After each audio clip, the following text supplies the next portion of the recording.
Subscribe now and press the bell icon. Never miss an update. Welcome to the channel Usmani classes. आज का topic है हमारा computer memory. Computer की जो memory होती क्या है पहले हम बात करेंगे। तो memory unit is the collection of storage unit. Storage unit का कलेक्शन होता है, हम उसको मेमोरी बोलते हैं।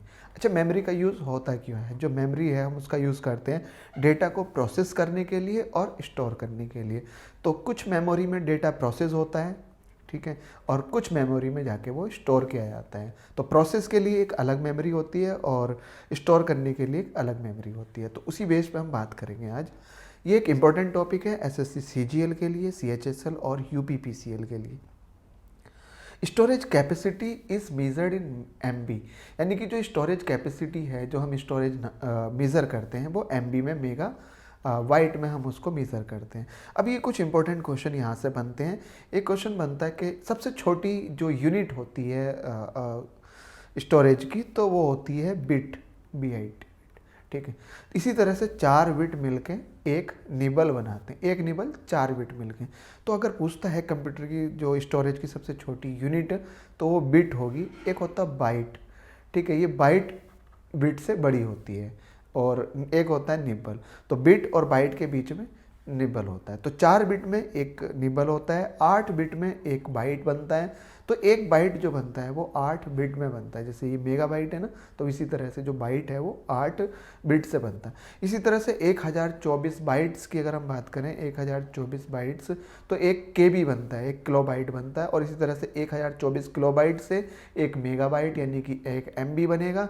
और इसी तरह से 1024 मेगा बाइट से एक GB बनेगा, एक गीगाबाइट बनेगा, ठीक है। तो एक GB जो स्टोरेज होता है, ठीक है, वो 1024 MB से मिलके बना होता है।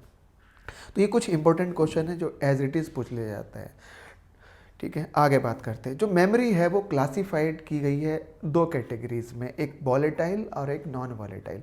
वॉलेटाइल का मतलब है कि बस काम करते हुए ही उसका डेटा स्टोर रहेगा, जैसी पावर यानी कि सप्लाई ऑफ होगी उसका डेटा ख़त्म हो जाएगा, तो ये वॉलेटाइल होता है। नॉन वॉलेटाइल मेमोरी वो होती है जिसमें जो डेटा है वो परमानेंटली स्टोरेज होता है, चाहे जो है पावर स्विच ऑफ की जाए या ना की जाए, तो वो परमानेंटली रहता है। तो पावर के जाने से, ठीक है, सप्लाई के ख़त्म हो जाने से ये वॉलेटाइल मेमोरी में जो जितना भी डेटा है वो पूरा इरेज हो जाता है। नॉन वॉलेटाइल मेमोरी में वो सेव रहता है। आगे बात करते हैं इंटरनल प्रोसेसर मेमोरी, ठीक है। तो मेमोरी के टाइप हम पढ़ रहे हैं। अब है इंटरनल प्रोसेसर मेमोरी, जो कि इंटरनल होता है CPU में या CPU वाले सर्किट में, IC सर्किट में, जो IC चिप होती है उसी में ये मेमोरी यूज़ की जाती है। इसमें एक मेमोरी होती है कैश मेमोरी और एक होती है रजिस्टर। दोनों का काम ऐसा कुछ सेम ही है लगभग, और दोनों की स्पीड बहुत हाई होती है प्रोसेस करने की। कैश मेमोरी क्या होती है? फास्टेस्ट एक्सेसिबल मेमोरी, यानी कि इसमें बहुत तेज़ी से काम किया जा सकता है। It is use to increase the speed of operation, और इसका यूज़ किया जाता है ऑपरेशन की स्पीड को इंक्रीज करने में। जो भी ऑपरेशन किया जा रहा है उसकी स्पीड को इंक्रीज करने में इसका यूज़ किया जाता है। ये एक वॉलेटाइल और एक्सपेंसिव मेमोरी है। वॉलेटाइल का मतलब है कि इसमें जब तक पावर सप्लाई है तब तक काम चलता रहेगा, और जैसे ही पावर सप्लाई गई इसका डेटा इरेज हो जाता है। इट इज़ लोकेटेड इनसाइड और क्लोज टू CPU चिप। जो CPU चिप होती है मेन, उसी के क्लोज होती है, उसकी चिप के इंटरनल होती है। It is faster than RAM. एक रैम होती है, वो क्या होती है अभी बात करेंगे आगे, और ये सबसे ज़्यादा फास्टेस्ट होती है।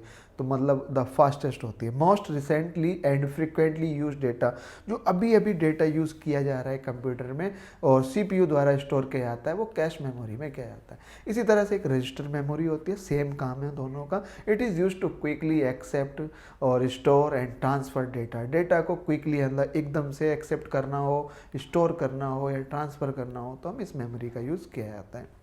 उसके बाद हमारे पास दूसरी मेमोरी आती है, प्राइमरी मेमोरी।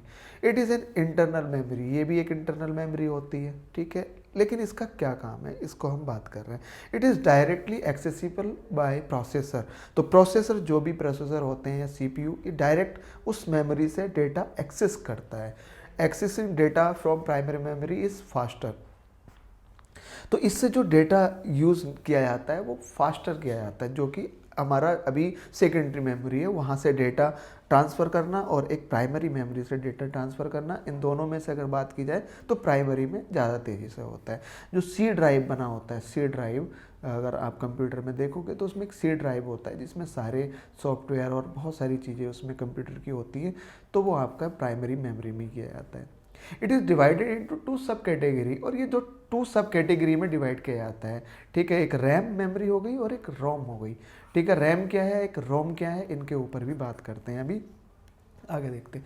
रैम क्या है, रैम का एक तो पहले सबसे पहले हम इसका फुल फॉर्म देखते हैं, ये रैंडम एक्सेस मेमोरी होती है, और रोम जो होती है वो रीड ओनली मेमोरी, इसमें केवल रीड किया जा सकता है, इसमें बाकी हम कुछ नहीं किया जा सकता। जो सी ड्राइव होता है वो वास्तव में यही होता है, जो सी ड्राइव होता है उसमें केवल हम रीड कर सकते हैं, राइट नहीं कर सकते। जो रैम होती है रीड एंड राइट मेमोरी, इसमें रीड भी कर सकते हैं, राइट भी कर सकते हैं, और ये वॉलेटाइल होती है, ठीक है, ये वॉलेटाइल होती है, और ये वाली होती है नॉन वॉलेटाइल, मतलब अगर पावर सप्लाई गई तो इसका डेटा उड़ जाएगा, और पावर सप्लाई गई तो इसका डेटा नहीं उड़ेगा, एज इट इज़ बना रहेगा।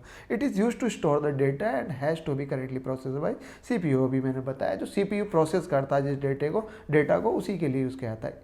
It's allow reading and writing, इसमें हम रीडिंग भी कर सकते हैं और राइटिंग भी कर सकते हैं। वॉलेटाइल मेमोरी है, ठीक है, टेम्परेरी मेमोरी है, वॉलेटाइल कुछ समय के लिए डेटा रहता है और उसके बाद इरेज हो जाता है। It's contents is lost its content is lost when the device is power, वो अभी जो बताया, पावर ऑफ अगर हो जाता है तो इसका जो कंटेंट है वो जो है पावर ऑफ होने से रिटेन रहता है, मतलब वहीं पर रहता है। नॉन वॉलेटाइल है, नॉन वॉलेटाइल का और वॉलेटाइल का मीनिंग यही है कि पावर सप्लाई अगर हमने ऑफ की तो इसका डेटा बना रहेगा और इसका डेटा उड़ जाएगा, यही है सेम। अच्छा, इट स्टोर द प्रोग्राम, अभी हम बात की है, जो एक बूट करने के लिए कंप्यूटर की बूटिंग होती है लैपटॉप की, यानी कि उसको रिबूट किया जाता है, दोबारा से स्टोर किया जाता है, ठीक है। जैसे ऑपरेटिंग सिस्टम होता है, ऑपरेटिंग सिस्टम को हम ऑन करते हैं तो वो बूटिंग के लिए बूटिंग का काम होता है कि वो कनेक्ट करता है सॉफ्टवेयर को बाकी और जितने भी हार्डवेयर को, सबको कनेक्ट करता है, तो ये बूटिंग होती है, ठीक है। तो कंप्यूटर की बूटिंग के लिए हम जो प्रोग्राम यूज़ करते हैं वो इसी मेमोरी में लिखे जाते हैं। जो सी ड्राइव आप देखोगे तो सी ड्राइव जो होती है वो रोम में होती है, ठीक है। नॉन वॉलेटाइल है, ठीक है, और इसमें आप रीड कर सकते हो, केवल राइट नहीं कर सकते हो, इसमें रीड एंड राइट दोनों कर सकते हैं। उसके बाद हमारे पास आता है सेकेंडरी मेमोरी, थर्ड हमारे पास सेकेंडरी मेमोरी है, और ये एक एक्सटर्नल मेमोरी है, इसको हम अलग से यूज़ करते हैं, not directly accessible bye CPU. CPU इससे ज़्यादा डायरेक्ट एक्सेस नहीं करता है। Permanently store data is kept in secondary, अगर हमें परमानेंटली डेटा स्टोर करके रखना है तो सेकेंडरी में रखेंगे। नॉन वॉलेटाइल है, परमानेंट रहता है, पावर सप्लाई जाने के बाद सेम बना रहेगा। Made of magnetic and optical material, magnetic से बना हुआ होता है, ऑप्टिकल मटेरियल से बना होता है। Accessing data from secondary memory is slower, अगर यहाँ से डेटा को एक्सेस किया जाए, डेटा अगर निकाला जाए यहाँ से तो ये स्लोअर होता है, किसके कंपैरिजन में, प्राइमरी यानी कि जो रैम होती है, रैम के कंपैरिजन में इससे डेटा स्लो जो है एक्सेस किया जाता है। It is cheaper than primary, और ये प्राइमरी के कंपैरिजन में सस्ती होती है, चीप होती है। आगे बात कर रहे हैं floppy disk, main secondary memory कौन कौन सी होती है, फ्लॉपी डिस्क, ये सब सवाल एग्जाम में CGL इस बार 2022 के जो कंप्यूटर हमारा जो है क्वालिफाइंग है उसमें इससे रिलेटेड काफ़ी सारे क्वेश्चन पूछे गए। फ्लॉपी डिस्क होता है क्या है, फ्लॉपी डिस्क का साइज होता है 3.5, ठीक है, इंचेस के लगभग फ्लॉपी डिस्क का, और अकॉर्डिंगली चेंज होता रहता है। It is low storage magnetic disk, अब ये देखना मैग्नेटिक डिस्क है, ठीक है, फ्लॉपी डिस्क किस तरह की है, मैग्नेटिक डिस्क है। पेन ड्राइव, इसको चिप डिस्क भी बोलते हैं, पेन ड्राइव भी बोलते हैं, और ये सबसे इंपॉर्टेंट क्वेश्चन है, ये फ्लैश ड्राइव है और इसको हम फ्लैश मेमोरी भी बोलते हैं, और ये इंपॉर्टेंट क्वेश्चन एग्जाम में आया हुआ है, ठीक है। फ्लैश मेमोरी का एग्जाम्पल क्वेश्चन पूछा गया था, तो पेन ड्राइव एक फ्लैश मेमोरी का एग्जाम्पल है जिसको हम जिप डिस्क भी बोलते हैं, ठीक है। आगे बात करते हैं हार्ड डिस्क, तो हार्ड डिस्क भी हमारा एक तरह का primary storage unit of computer होता है। It consist of stacks of disk, ये जो है बना हुआ होता है स्टैक ऑफ डिस्क से, डिस्क प्लेटर से, और that are made of aluminium, ये एल्यूमिनियम जो एलॉय है, एल्यूमिनियम जो एलॉय है उससे बना हुआ होता है, या फिर आप कह सकते हो ग्लास सबस्ट्रेट से बना हुआ होता है कोटेड विद मैग्नेटिक मटेरियल। अब ये बात देखनी है कि जो हार्ड डिस्क होती है वो मैग्नेटिक मटेरियल से बनी होती है। उसके बाद आता है हमारे पास ऑप्टिकल डिस्क। ऑप्टिकल डिस्क किस तरह की डिस्क होती है ये हम बात करेंगे। ये एक इलेक्ट्रॉनिक डेटा स्टोरेज मीडियम है। CD ऑप्टिकल यानी कि इसमें हम ऑप्टिक्स का यूज़ करते हैं। CD वाले जितने भी CD के हैं, CD ROM read only memory, CDR, CDRW, DVD की फुल फॉर्म भी पूछ लेता है, digital video disc. Digital video disc जो है वो DVD की फुल फॉर्म है। क्लियर, आगे बात करते हैं। अभी कुछ इंपॉर्टेंट क्वेश्चन है इससे रिलेटेड जो कि एग्जाम में पूछे गए। Component of central processing unit. Central processing unit किस किस से मिलकर बना होता है, तो उसमें ALU अरिथमेटिक लॉजिक यूनिट और कंट्रोल यूनिट दोनों से मिलकर बना होता है। इंटीग्रेटेड सर्किट IC चिप का तो हम वो तो पूरी एक चिप होती है, वो CPU जो है उसमें इनबिल्ट होता है। First generation of computer head, जो कंप्यूटर का जो फर्स्ट जनरेशन है उसमें क्या होता है, तो उसमें वैक्यूम ट्यूब्स होते हैं। Fifth generation of computer are based on वो आर्टिफिशियल इंटेलिजेंस। और which technology is use in compact disc, में कौन सी टेक्नोलॉजी यूज़ की जाती है, तो वो लेज़र हो गई। The brain of computer is called, वो तो हम CPU को बोलते हैं कंप्यूटर का ब्रेन। और computer monitor is also known as, तो ये DVU कहते हैं हम इसको, DVU visual unit, display visual unit, DVU हम कंप्यूटर का जो मॉनिटर होता है जो सामने रखा हुआ होता है, जो स्क्रीन हम जिसको बोलते हैं वो DVU होता है। नेक्स्ट देखते हैं ALU की full form arithmetic logic unit हो गई। Output on on the computer, computer के मॉनिटर पे जो कंप्यूटर का जो मॉनिटर है ये जिस पे जो आउटपुट हम देखते हैं इसको हम क्या बोलते हैं, तो इसको हम सॉफ्ट कॉपी बोलते हैं। और इसी का ही प्रिंट निकाल के हम क्या बोलते हैं, इसको हार्ड कॉपी बोल देते हैं।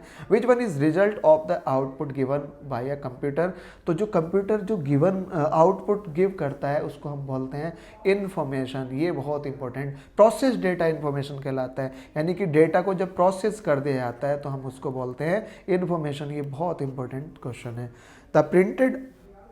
The printed output from a computer is called, यानी कि किसी भी कंप्यूटर का प्रिंटेड आउटपुट, अभी हमने बात की, उसको हार्ड कॉपी बोलते हैं।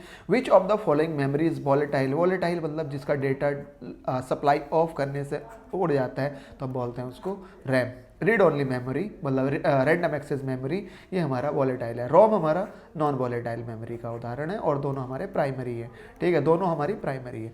1024 KB is equal to MB हो जाएगा। 8 बिट इक्वल टू 1 बाइट होता है, तो 8 बिट क्या कहलाता है, बाइट कहलाता है। तो 8 bit equal to 1 byte. The set of instruction is in computer is called, instruction का एक सेट क्या कहलाता है, तो हम उसको प्रोग्राम बोलते हैं। नेक्स्ट हमारे पास आता है micro processor was use in which generation, कौन सी जनरेशन में माइक्रो प्रोसेसर, तो फर्स्ट में हमने यूज़ किया था वैक्यूम ट्यूब का, दूसरे में ट्रांजिस्टर, तीसरे में IC सर्किट और चौथे में IC मतलब इंटीग्रेटेड सर्किट, और चौथे में हमारा माइक्रो प्रोसेसर आता है फोर्थ वन में, और फिफ्थ में हमने यूज़ किया था AI का आर्टिफिशियल इंटेलिजेंस का। High speed memory use in, और high speed memory cache memory होती है या फिर रजिस्टर मेमोरी, ये हाई स्पीड मेमोरी होती है। ठीक है, सबसे ज़्यादा जो स्पीड होती है कौन सी मेमोरी में होती है, कंप्यूटर जो फास्टेस्ट जो प्रोसेस करता है वो कैश मेमोरी में करता है। कंपाइलर, इंटरप्रेटर एंड असेंबलर, ये क्या है, ये लैंग्वेज को ट्रांसलेट करते हैं। ठीक है, तो ये ट्रांसलेट करके कौन सी लैंग्वेज में बना देते हैं, मशीन, क्योंकि कंप्यूटर कौन सी लैंग्वेज जानता है, मशीन लैंग्वेज जानता है। इंटेल एंड AMD, तो इंटेल और AMD प्रोसेसर के एक टाइप होते हैं, इंटेल का प्रोसेसर होता है और AMD का, जो कि हाल की जनरेशन में चल रहा है AMD। What is information, information क्या होता है, तो मीनिंगफुल यानी कि प्रोसेस डेटा, बहुत इंपॉर्टेंट ये वाला क्वेश्चन है। जब हम डेटा को प्रोसेस कर लेते हैं तो हम उसको इन्फॉर्मेशन बोलते हैं, और इन्फॉर्मेशन होता है मीनिंगफुल डेटा, प्रोसेस करने के बाद वो मीनिंगफुल हो जाता है। स्मॉलेस्ट यूनिट अभी बात की, बिट होता है। UPS इज, तो ये प्रोवाइड कराता है हमें बैकअप पावर। ठीक है, UPS unstoppable power supply, UPS की फुल फॉर्म है unstoppable power supply. The language that computer understand, तो ये होती है मशीन लैंग्वेज। तो जितने भी ये कंपाइलर है, इंटरप्रेटर है, असेंबलर है, ये हाई लेवल लैंग्वेज को कौन सी लैंग्वेज में बदलते हैं, मशीन लैंग्वेज में, ताकि एग्जाम कंप्यूटर उसको समझ सके। तो ये कुछ इंपॉर्टेंट क्वेश्चन और इंपॉर्टेंट टॉपिक, और ये बहुत इंपॉर्टेंट एग्जाम के लिए। चैनल को जरूर सब्सक्राइब करें अगर नए हैं तो, और वीडियो को जरूर शेयर करें। Thanks for watching and keep learning.